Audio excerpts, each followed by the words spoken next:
My name is Dr. Anthony Levatino. I'm a practicing obstetrician-gynecologist, and I've performed over 1,200 abortions. Today I'm going to describe a third trimester induced abortion, which is performed at 25 weeks to term.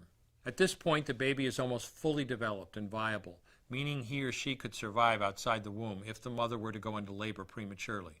Because the baby is so large and developed, this procedure takes 3 or 4 days to complete. On day 1, the abortionist uses a large needle to inject a drug called digoxin.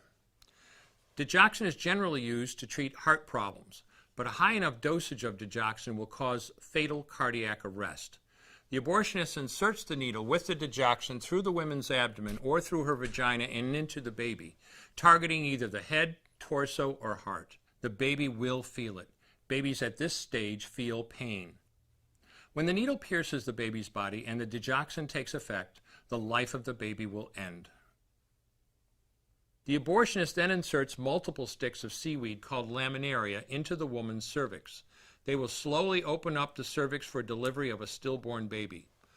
While the woman waits for the laminaria to dilate her cervix, she carries her dead baby inside of her for 2 to 3 days. On day 2, the abortionist replaces the laminaria and may perform a second ultrasound to ensure the baby is dead. If the child is still alive, he administers another lethal dose of digoxin. The woman then goes back to where she is staying while her cervix continues to dilate. If she goes into labor and is unable to make it to the clinic in time, she will give birth at home or in a hotel. In this case, she may be advised to deliver her baby into a bathroom toilet.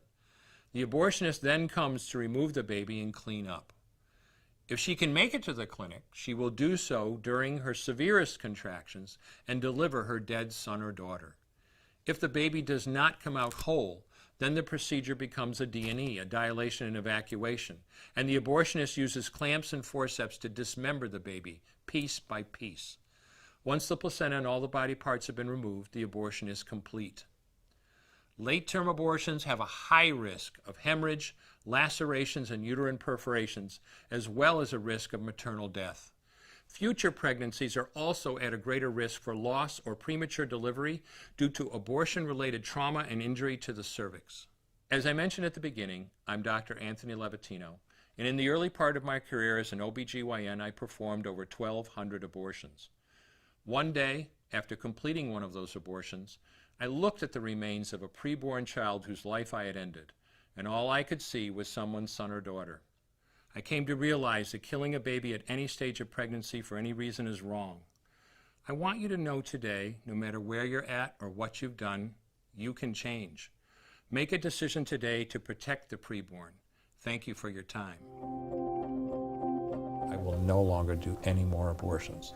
When you finally figure out that killing a baby that big for money is wrong, that it doesn't take you too long to figure out it doesn't matter if the baby is this big or this big or this big or maybe even this big, it's all the same.